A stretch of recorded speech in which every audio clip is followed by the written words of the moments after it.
تین چیزیں انسان کو تباہ و برباد کر دیتی ہیں: حرص، حسد اور غرور۔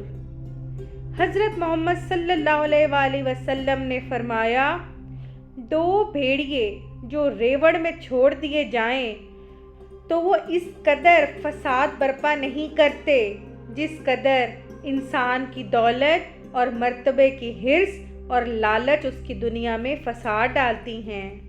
گناہوں کی حرص خسارے کا سبب ہے۔ حسد ایک بیماری ہے جو انسان کے قلب اور اس کی روح کو اذیت میں مبتلا کر دیتی ہے۔